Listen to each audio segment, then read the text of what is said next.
All right, everybody. How is everyone today? I noticed that we've got a ton of people in the room today. We had a huge number of people register for this event. For some reason, it really struck a chord. What the wealthiest people are doing to completely insulate themselves from the chaos and confusion that is the global economy right now. So. Before we get started, though, I wanted to just real quickly let you know there are a couple of things that you can do. I've got a poll here. I want to know what is most important to you, or what do you see as the biggest challenges today for your own personal economy, and what do you see as the biggest challenges coming down the road? And there are three categories that I'm interested in. Are you more concerned with preserving what you have today? Or are you more concerned or most concerned about making sure you don't run out of savings down the road at retirement? Or are you most concerned about getting out of debt? Because the debt load right now across the country is a staggering $65 trillion of debt. $65 trillion of debt.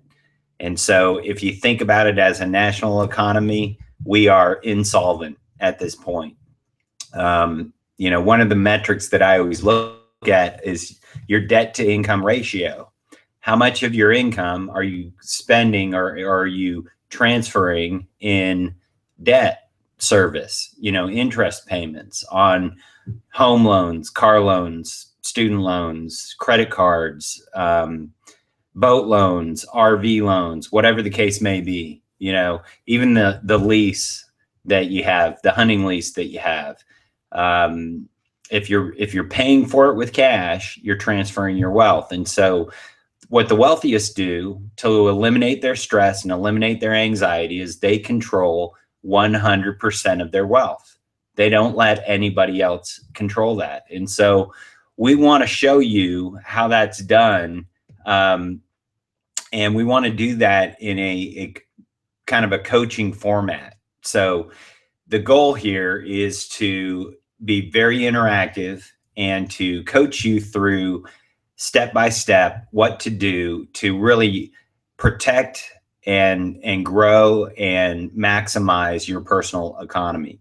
We believe that, or I believe personally, I don't know about a lot of other financial coaches or financial advocates out there who believe this way, but I believe very strongly that people are sick and tired of hearing about the national economy and even the global economy. We're tired of hearing about what's going on in Greece. We're tired of hearing about what's happening around Europe in general. And we really just want to protect and deal with our own family and our own friends and our own personal economies. So if that's you, let me know. Let me know right now. You can hit it in the chat room, in the chat box. You can answer the poll. We have a special 30-minute coaching call that is free of charge that I want to offer to everybody on this course, on this class right now, or on this training right now. If you go to the section where it says, I want my 30-minute coaching call, you can download a fact finder. And the fact finder is very, very important for us to understand what your personal economy looks like today, if we're going to fix some things or plug some holes or figure out the best way to maximize or optimize your personal economy. Okay. But before we get going today, we've got a lot of information to cover. We've got a case study we're going to be going through, and we've got a ton of other information that we're going to be covering. But before we begin, I want to play this really quick video for you to kind of put things into context. Because if you think about it, and if you think about it at a personal level, why do we save money? What is the purpose of saving money? Why don't we spend every dime that we make or earn all throughout our lives? Why do we save money? Well, the real answer is so that we have income streams at retirement. When we're ready to hang up our working shoes, we want that income stream to continue, even though we're not working. Well, what if there was a way that we could show you how to get off of the traditional path of saving for retirement and maximize your family's personal economy so that you could, quote unquote, retire much sooner? In other words, you would have the option of whether or not you wanted to work at all. How cool would that be? So here's a little video that I want to play just to put things in context. It's about 4 minutes long, so stick with me and watch the video, and I'll be back in a second.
Okay, so let me know in the chat box what you thought about that video real quickly.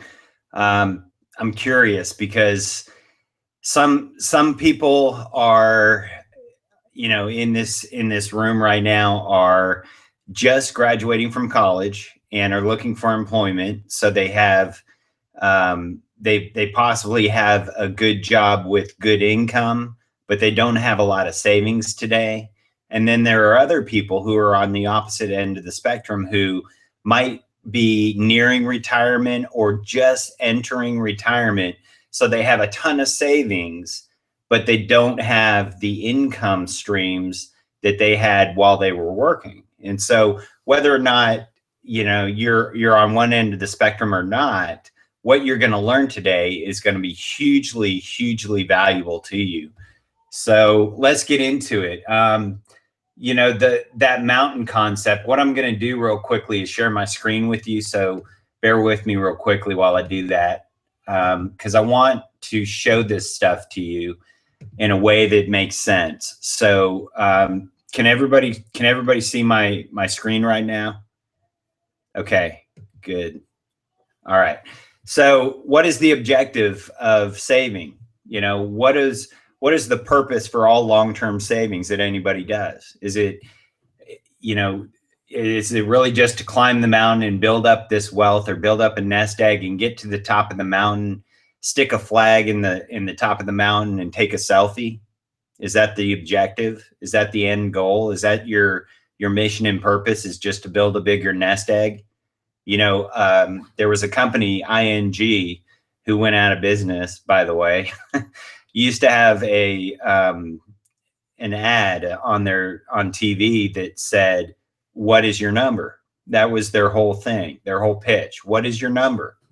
And what they meant was, what is the number that you need in order to retire comfortably? What does that nest egg have to grow to?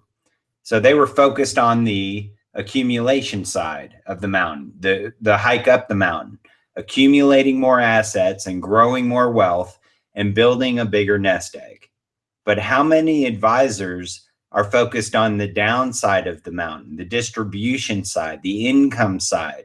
I have a good friend of our families. She was in town with her daughters, and her father had passed away. He was in his late 90s, and he had done really, really well for himself. So he left a substantial amount of money behind that she now has to deal with. And of course, his personal economy was not structured correctly. So they had to transfer a ton of that wealth that he left behind for them to the government, in the form of the estate tax or death tax, whatever you want to call it.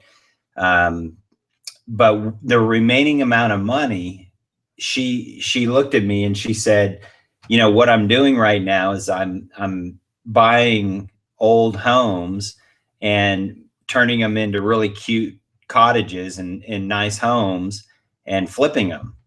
And she's got a business partner that she's starting to run this business with. And they just flipped their first property and made a profit of $30,000 in about a month or two. And so fast forward to yesterday, she's talking to me about, the amount of money that was left behind and what the best course of action might look like. And I said, well, what do you enjoy doing? And she said, I'm really enjoying flipping these properties because I don't have to do a thing. My business partner, Scott, does everything for me. He's the contractor. He's the guy the bird dog that goes after the best deals, and he can identify them and find them. She's just the money girl. All right. So she's the silent partner behind the scenes that is buying these homes, and then he's renovating them, and then they're flipping them together and splitting the profits. And so I said, that's great. I said, do you enjoy, she really enjoys doing that. Well, she met with a financial advisor from Edward Jones just last week. And this is a family friend. Okay. So I'm not going to say names or name names or give any other information other than to say that he is an Edward Jones advisor. He is your traditional financial advisor. Okay. Well, he advised her to get all of her money back out of this business where she just made $30,000 profit flipping a home in 1 month. Okay. He advised her to take all of that money, get it all out of that business, cancel the business, close the business down, take all the rest of the money that was left to the family and give it to him so that he could put it back into the stock market for her. Now, how many of you know what's been going on with the stock market over the last 7 years, since 2008? If you look at the S&P 500, which is the 500 most successful companies in America that you can invest in on that exchange. So there are 500 companies that make up the S&P 500, and it's a good gauge of our economy and how things are going under normal circumstances.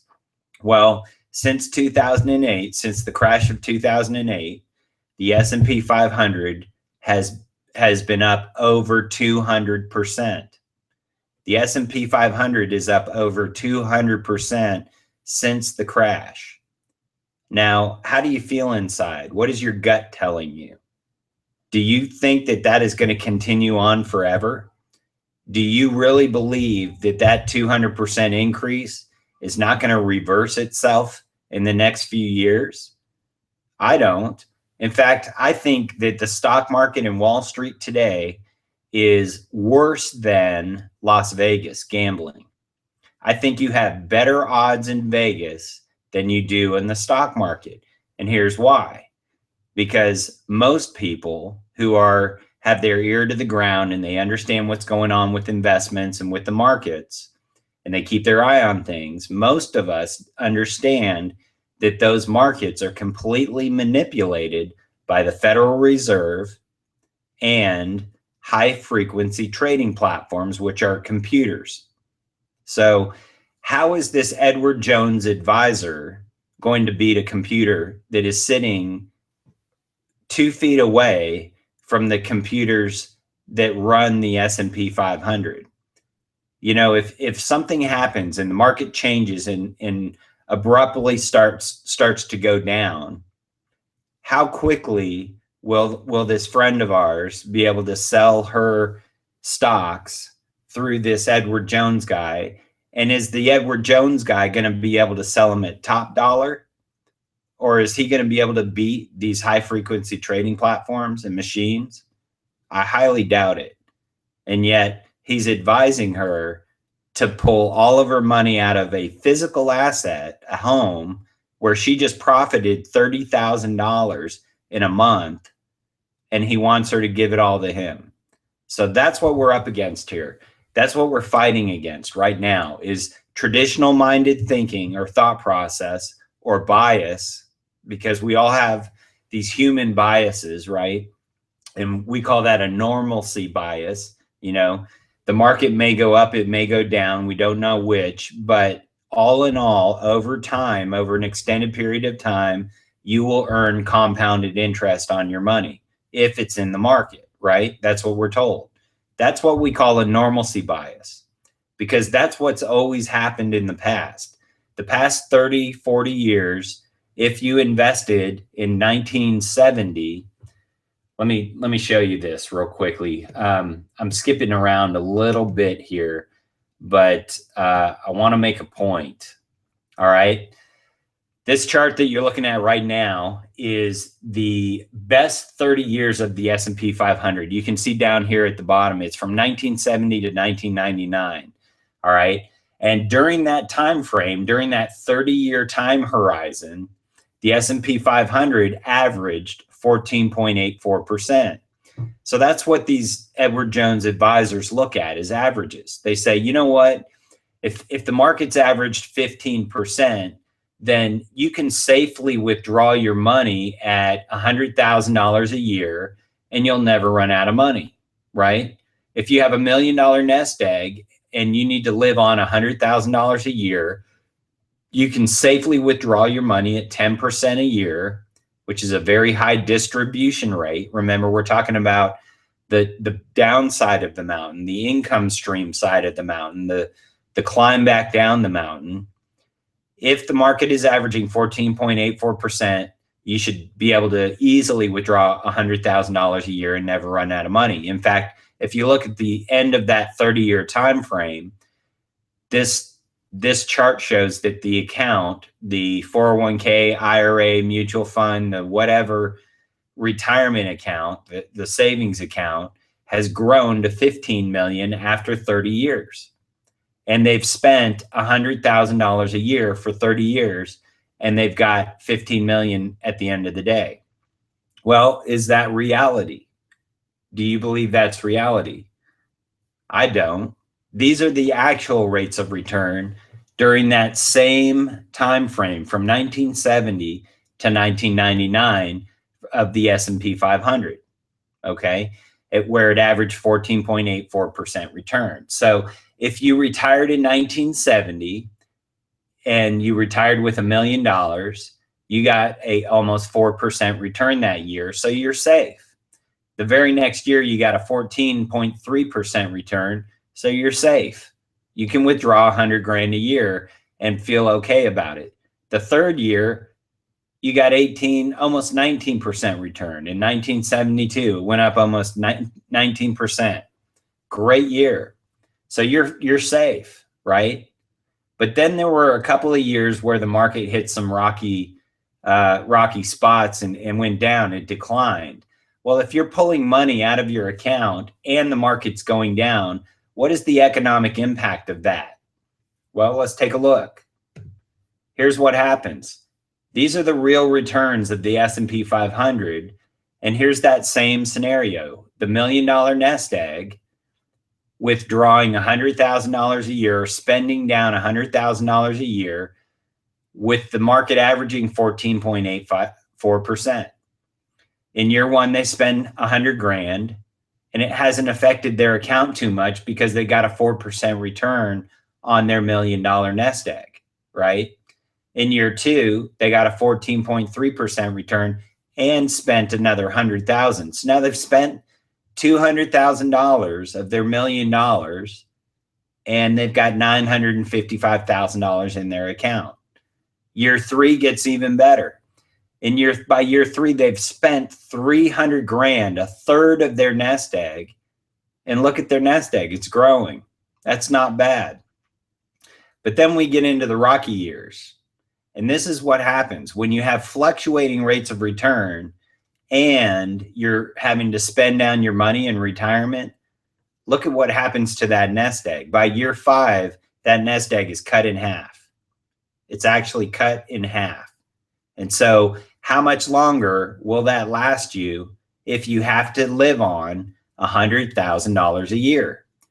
And so back to what that video showed us, what happens is these economists run what are called Monte Carlo simulations, where they run all kinds of different scenarios and they try to determine what is a safe withdrawal rate at retirement based on fluctuating rates of return. Okay. And so that's what we have here. These are the probabilities of not running out of your money, not running out of your nest egg, if you were to spend down that nest egg at 8% or 7% or 6% or 5% or 4% or 3%. These are the probabilities of not running out of money. Okay. And these are the years on the bottom. These are the years into retirement. So at year 15, for example, if you had that $1 million nest egg and you were spending it down at $100,000 a year to live on, right? You have a 60% probability of not running out of money in 15 years.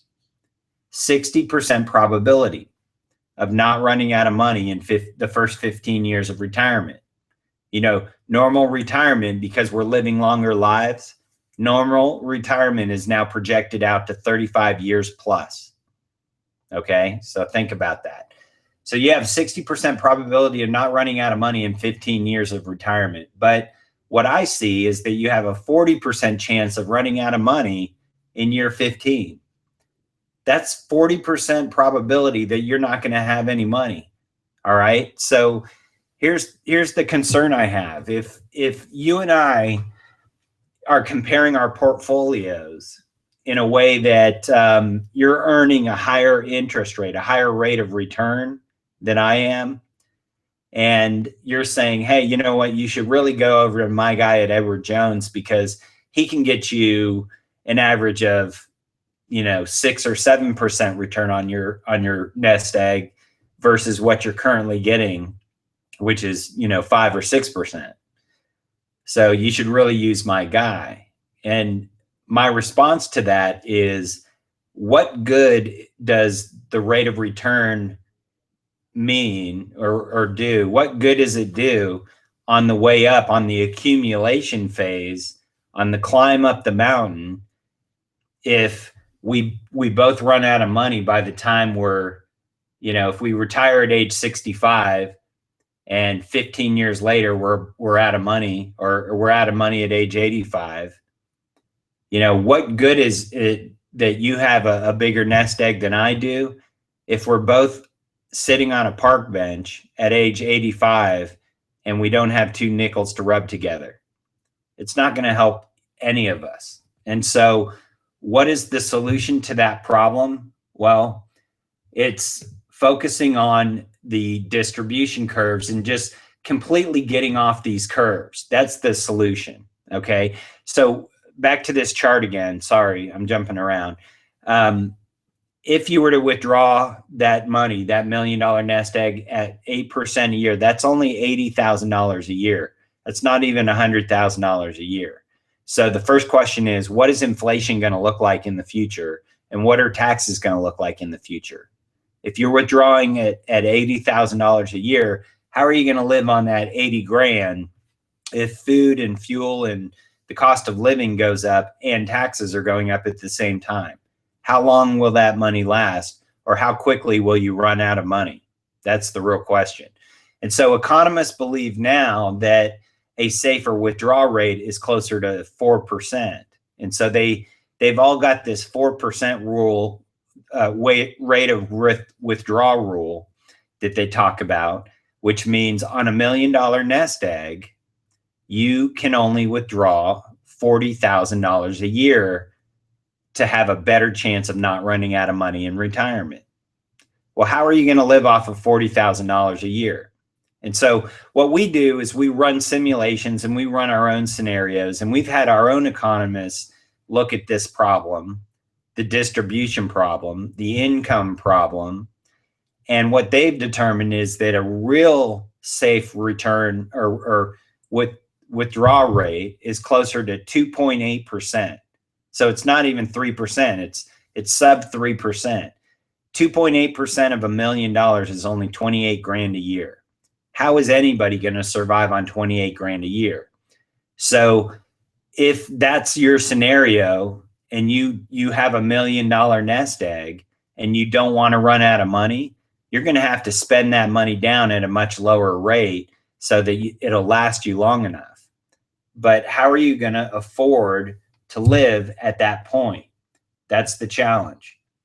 And so what we do is we run these calculators, and I've got a real case study here that's fascinating to me. So we've got an older couple here, Pam and Ray, and these are good friends of mine. They're great clients. They really get this stuff. With these distribution curves, traditional financial planners believe that 4% is a safe withdrawal rate. We believe it's sub 3%. So we're going to hit it right in the middle, and we're going to call it 3.5% on the withdrawal. And so what I've got is Ray and Pamela here. Ray is 60. We're going to look at a projected 10-year outcome. His wife, Pam, is 52. She plans on retiring at age 62. That's how we got the 10 years. Ray's already nearing retirement, and he's ready to get gone and get out of there. So we structured their personal economy a little bit differently. You'll notice that Ray has about $493,000 in a 401k with his company. He's got $152,000 in a Roth, almost $153,000 in a Roth, and $141,000 in a E-Trade account. Okay. Now, if they were to do nothing else but just keep his money and her money together combined and not add any more money or not contribute any more to that, and get a 6% growth rate on their money. Where does this growth rate come from? Well, we're assuming that they're going to be in a 35% tax bracket at retirement, and we're assuming a 6% growth rate consistently year after year after year with no fluctuations.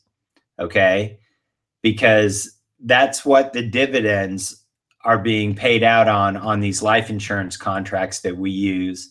We'll get to that in a minute, but that's the actual dividend payment that you get on your cash in the policies right now that we use. And then we have the distribution rate again at 3.5%. Okay, you follow me? And that distribution rate again is based on these curves.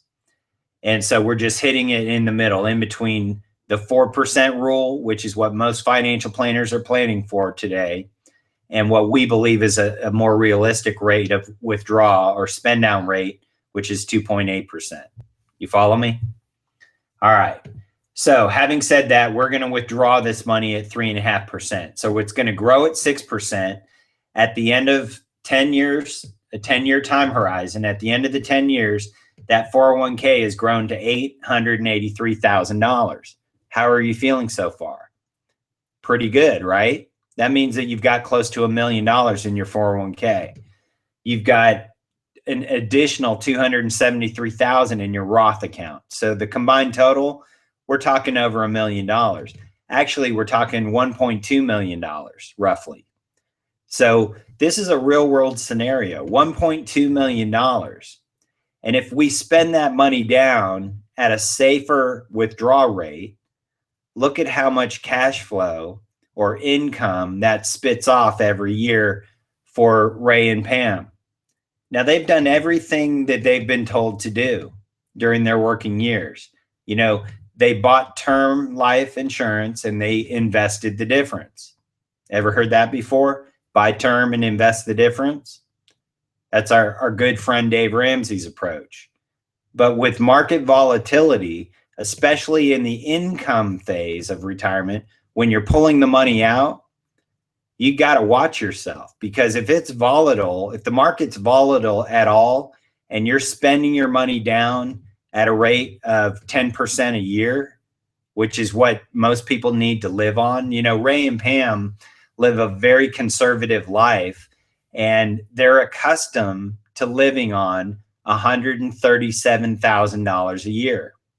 That's what they're accustomed to living on. So think about it. If they were to spend down $1 million at 10% a year, that's only $100,000 a year. That means that in retirement, they're taking a pay cut, 30% pay cut, right? Or a $37,000 pay cut. So what they're doing is they're adding to their 401k, and the employer is matching that, okay? And they're also adding more money to their non-qualified assets, which are their E-Trade account, okay, to grow that money over time as well. Whoop, sorry about that. So if it were to grow at 6%, again, using that 6% growth, you know, average, their 401k money will have grown to 1.1 million. Their Roth money will be the same because they're not adding any money to the Roth account. So it'll still be 273,800. Since they're adding more money to their E-Trade account, if it was to average 6% a year for the next 10 years, it will have grown to 435.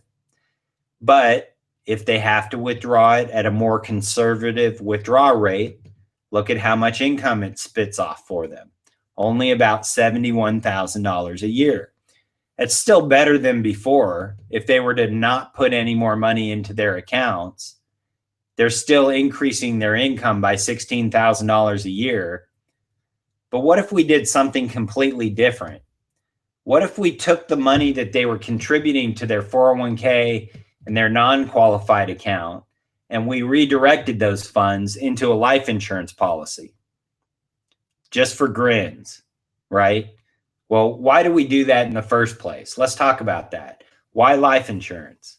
Well, it's very simple. In life insurance, the rules of the game are completely different than banking and Wall Street. In fact, life insurance is not considered an investment or a financial asset at all.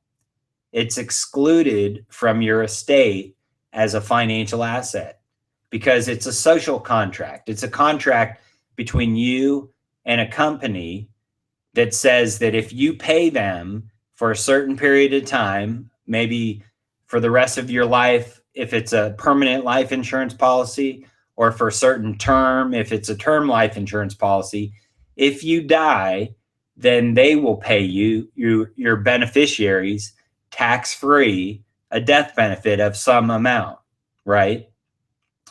Well, what we did was we started playing around with the numbers and we said, what would it look like if we redirected those savings out of their 401k or their E-Trade account?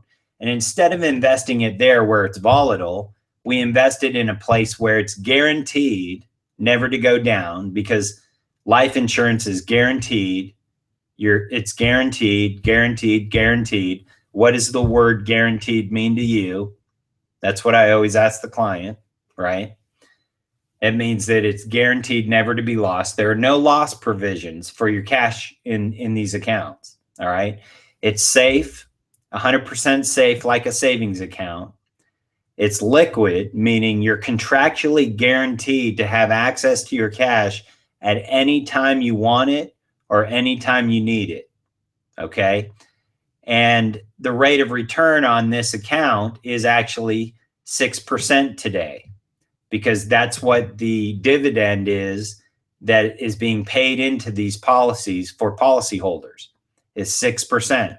So it's kind of like having a savings account that is guaranteeing you never to lose money, never to be volatile, and today they're paying you 6%. Now, those rates will change over time as interest rates change. So here's the key question.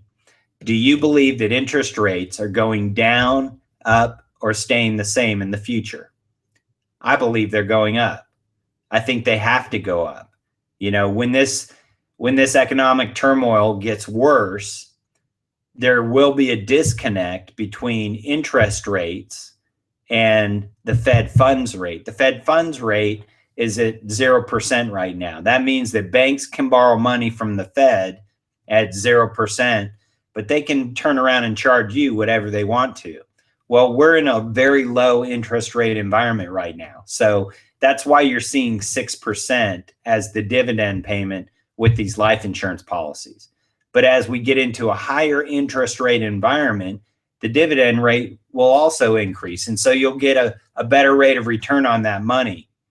Once you get that rate of return on your insurance account, that money is locked in and guaranteed never to be lost.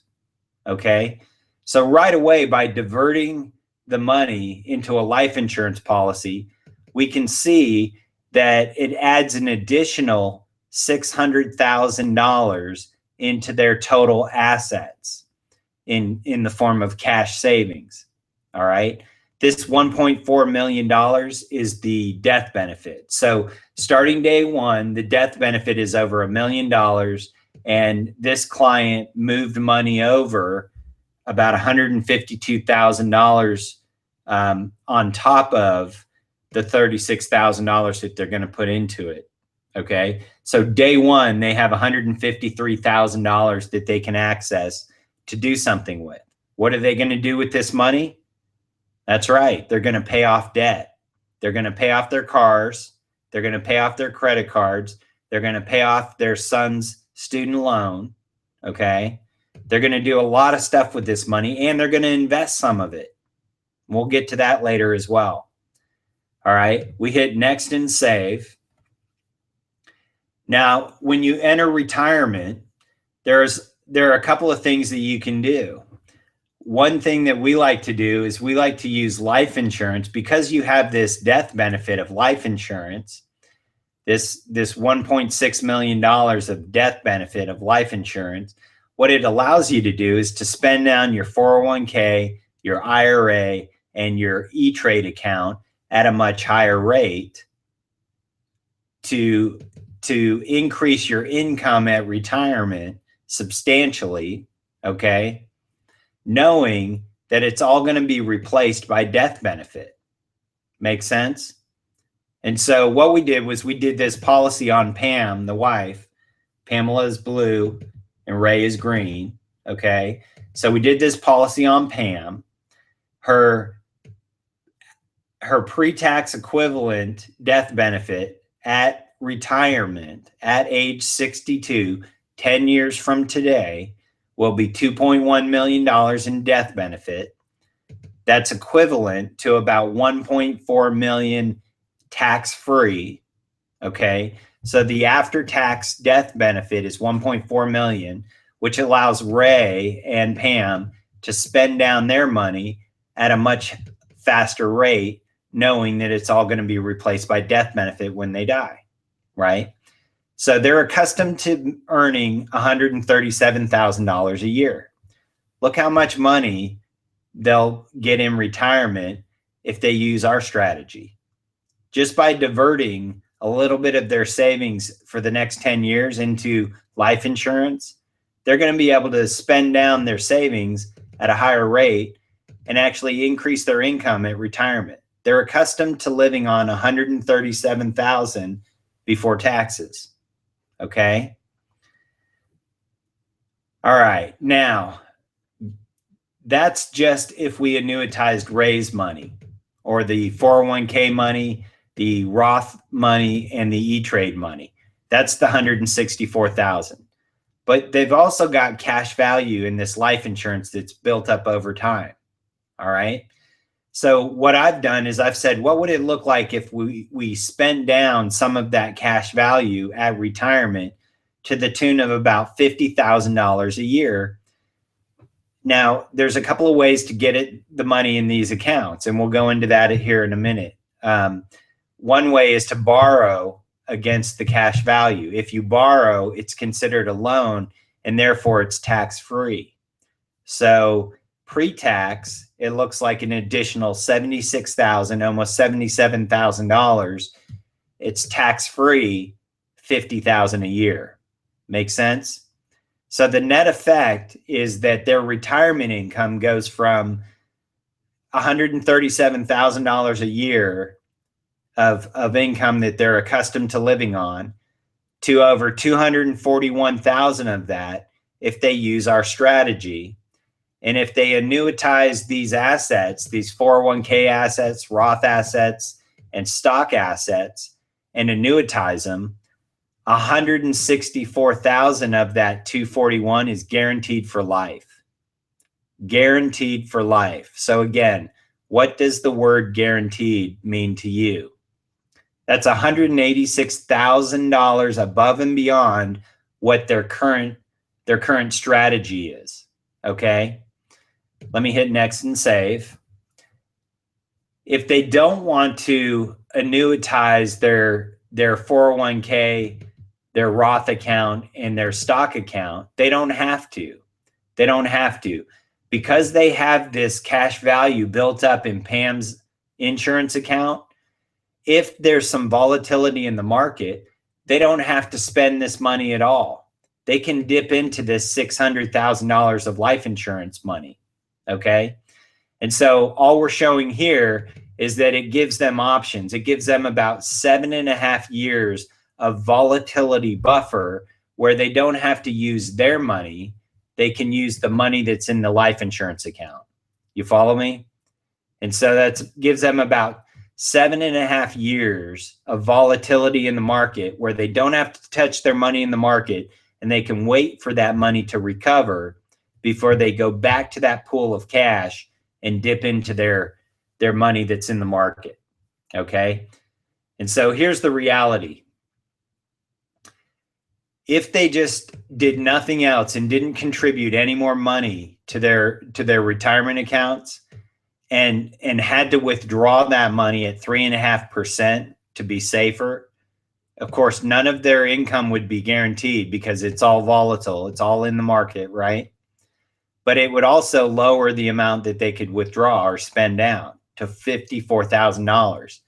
If they continue on the same path they're on, they'll add to those accounts. And so they'll be able to spend down a little bit more money. They'll be able to spend down about $70,000 a year. But if they do it our way, their income at retirement jumps significantly. It jumps to $241,000 $124,000 a year. Or if they want to do a combination of both, they can safely spend down $124,000 a year, knowing that they can always dip into the cash value of life insurance if they need to or if they want to. Okay. So how did they do that? Well, let's take a look. What we have here is a depiction of your personal economy. This is what your personal economy looks like. And so you've got income that you can earn over here. We've got your income tank over here. All right, on the left-hand side. And whatever money you earn comes into your income tank, or if you inherit money or you cash out of an investment or you win the lottery or whatever the case may be, that's what we consider your lifetime capital potential, okay? Now that money typically flows in on a monthly basis in the form of cash flow, right? The first thing that we do is we transfer our wealth through taxes. We pay Uncle Sam first, right off the top, and we transfer that wealth. Well, that money's gone and lost forever, okay? The other area where we transfer wealth is through lifestyle expenses, okay? Now, that could look like anything. Those lifestyle expenses could be anything. That could be spending money on food and fuel. It could be spending money on cars, homes, education, vacation, travel expenses, whatever the case may be. Those are our lifestyle expenses. That's where we transfer our money, okay? So let's take a look at Ray and Pam real quick and see how much of their income they're going to transfer in the next 10 years. Remember, Pam is 52. She wants to retire at age 62. They make about $137,000 a year, and we're assuming a 3% income growth based on inflation, right? That's what inflation looks like today, or what the Federal Reserve is stating inflation at. And they have a lot in savings. They have currently, if we go back to their savings account, let's take a look at that real quickly and just add that up real quickly to get a realistic number here. So we pull out our handy dandy calculator and we add up all of these savings accounts. They've got, actually that's at retirement.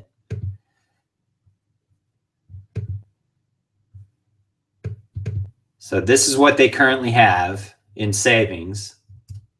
All right, they got 493, 182 plus 152, 889 plus 141, 540. So they've got $777,000, 611. All right. So what I'm going to do is put that in here, 777, 661. All right. Now, if that were to grow at 6%, which is the actual dividend that these insurance contracts are paying right now, let's hit calculate and see how much money is being transferred out of their personal economy. Well, look at this. Right away, we can see that between age 52 and age 62, in just income, they're going to have $1.5 million flow through their personal economy in just income alone. Okay. That's just this $137,000 growing at 3% a year over the next 10 years. All right. But when you add in their total savings growing at 6% a year, look at how much money we're talking about. So the first question I have for you is, how are you going to capture and control that wealth, that $3.5 million over the next 10 years? How are you going to do that? Well, the way that we do it is very different. And it's a strategy that the wealthiest families have used for generations. In fact, if you were to interview the Hilton family, the Rothschilds, the Kennedys, any of those families that we consider, almost like kings and queens of the United States, their what's the word I'm looking for? You know, they're basically the wealthiest families in the history of America is what we're talking about. None of them have a 401k. None of them invest their money in the markets. None of them do what traditional financial planners advise you and I to do. They do things very differently. And so let's take a look at what that looks like. They control their personal economy. All right. And what that means is that every dime of money that they earn or any asset that they sell, what they do is that they take a little bit of energy and effort and they pump it up into a safe, liquid savings account or trust. Okay. Now, there are several different types of accounts that you can use for your trust fund or your safe liquid savings account. All right. You can use a savings account at a bank, right? But the risk associated with that is just like what's happening in Greece right now or in Europe right now, where banks have gone on holiday and you're only allowed to withdraw about 60 euros a day out of your savings account. Okay. There's a risk there. Also, if your money's in savings, what is it earning? Less than 0.5% now. So what do the wealthiest families do? They put their money into insurance accounts, into insurance contracts, where they know that it's safe from the market. It's completely insulated and protected and guaranteed never to go down. All right. Now, we all have to pay taxes, right? We all have lifestyle expenses. We all have to pay for things along the way, right? Well, how do the wealthiest families do that? What they do is they just simply collateralize the family trust, borrow against that money, borrow against that account, and use someone else's money, namely the life insurance company's money, to spend on either paying taxes or lifestyle expenses. It's that simple. And then when new money comes into their personal economy, into their family's personal economy through inheritance or ordinary income, or they sell a business or sell another asset, what do? They just simply pump that money up into their family trust, also called life insurance. All right. Life insurance acts as a trust because it's a contract and we're under federal contract law. As long as we remain a country of laws, that money is 100% guaranteed never to go down. It's also 100% liquid, meaning you can collateralize or pull it out or borrow against it or liquidate at any time, guaranteed. You're guaranteed access to this money, unlike the banks. If the banks go on holiday, you no longer have access to your cash. Make sense? All right. Now, we're coming up on the hour. We have about 5 more minutes left. So what I'd like to do is I'd like to open this up so far to questions. Does anybody have a question out there that's in the room right now? Let me go back here and stop sharing my screen. Go back to the chat room. All right. How many of you have questions about this stuff so far? No questions? Everybody understands it? I see that that Jason wants to just focus on protecting his money and making enough money to live on for retirement. While you've come to the right place, the first step that you need to do, Jason, is download the Fact Finder form. Now, for those of you who are in the room, I know Jason. I've been working with Jason for a while. He's a great guy.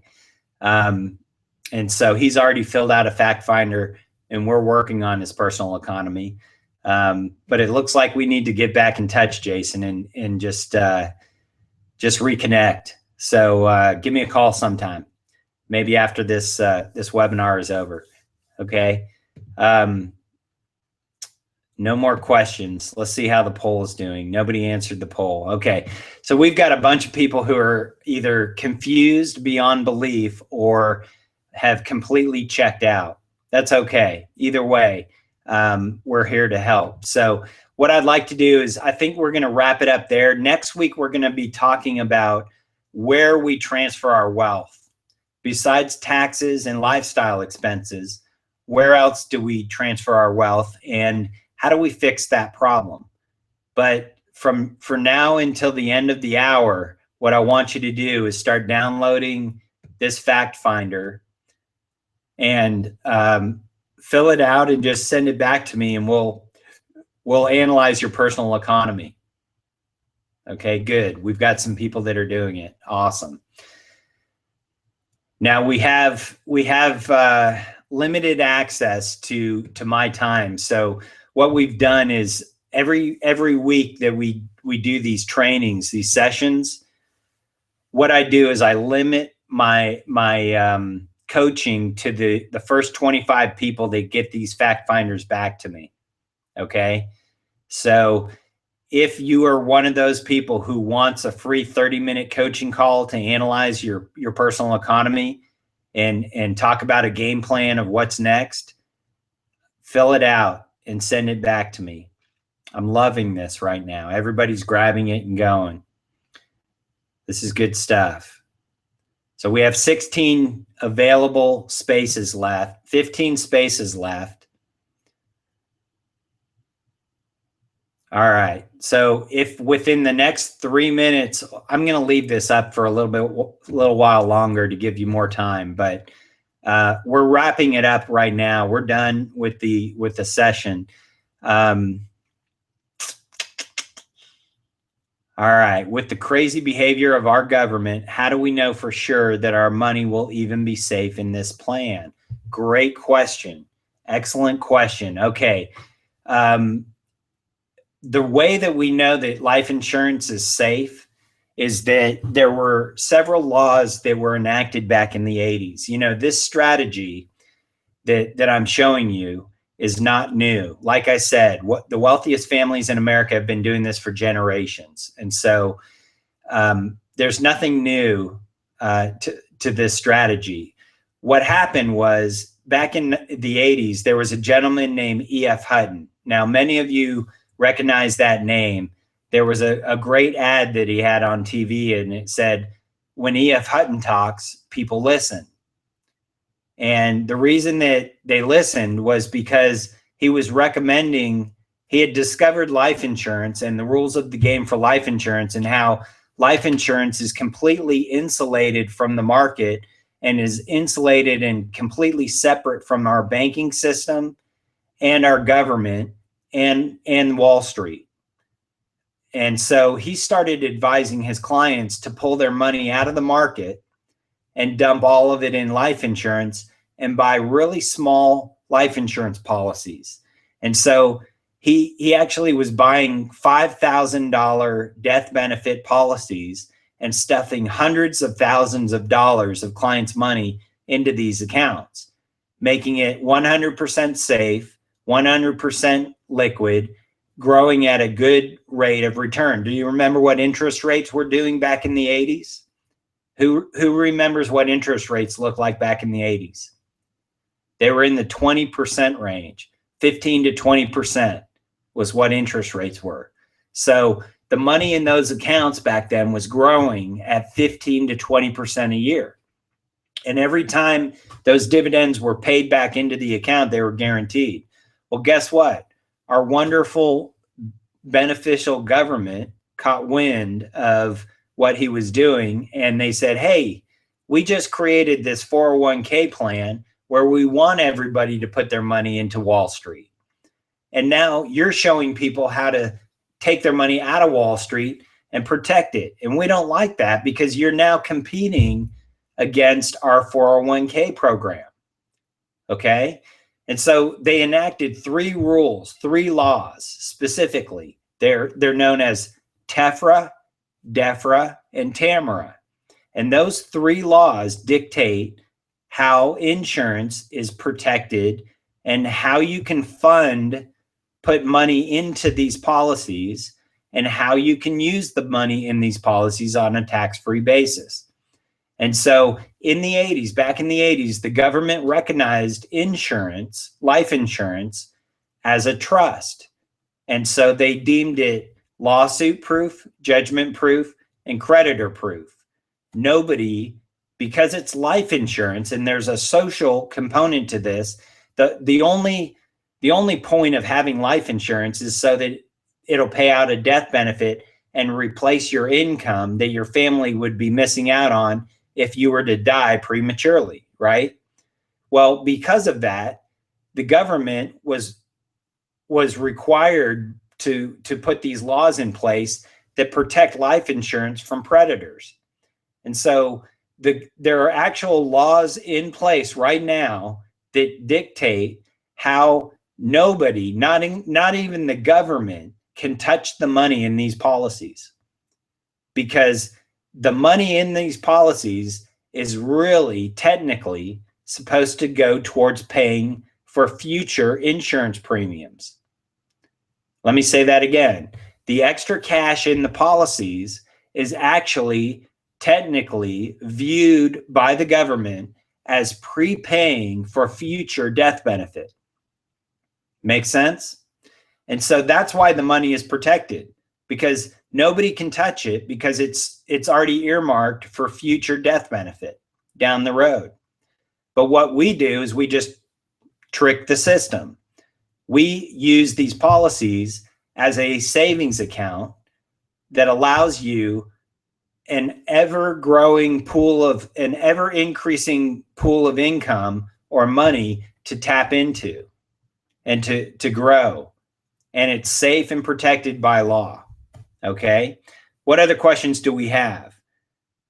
You know, our government is crazy, and they have come up with a new plan, a new game plan. All right. It's known as a MIRA account. My IRA is what it stands for. And the goal of the government, and this was a law that was actually passed in the middle of the night through executive order from President Obama. He is going to require people in 2016 to move their qualified accounts, their 401ks and their retirement accounts, their pensions and their 401ks into these new MIRA accounts. Now, why would he do that? Why do you think he would do that? Well, the answer is simple. 50% of your wealth that's invested in these new MIRA accounts must be positioned into U.S. Treasuries. Let me say that again. 50% of your retirement account will have to be placed in U.S. Treasuries. So effectively, what the government has done is they've said, look, we're going to tap into these 401ks for extra cash. How do we do it? We're going to force everybody to move their retirement accounts, their qualified pre-tax retirement accounts, into a new account called a MIRA account, and we're going to force them to buy treasuries with their money. Well, what does that give the government? That gives the government extra cash to spend. And what are they going to spend it on? That's right. These unfunded future obligations like Social Security, Medicare, Medicaid, A through D, and all of these social programs that are completely bankrupt, that have no money. Make sense? So that's the simple answer. That's the short answer. It's a lot more complicated than that, but great question. Great question. Are there any other final questions before we wrap it up? We've kind of gone over. It's 3:05 now, Central Time. And I promised everybody that I would keep it to under an hour. So any other final questions before we close out? Well, thank you for being on the chat today, this jam session. I'm really excited about this type of training. I think it's a lot more interactive, and I really think that it's a lot more beneficial to people. I think that, you know, once you see this stuff and once you really get an understanding of how life insurance fits into the mix of other assets and how you can actually leverage life insurance to get more income when you want it or need it, I think it'll change everything for you. So do me a favor, get in touch with us, download the Fact Finder. I see a lot of you are downloading the Fact Finder, which is great. And just return it to me, and we'll schedule a 30-minute call to go through your personal economy. Okay. I'm gonna cut it off there. Have a great day, a great week, everybody, and we'll see you next Thursday.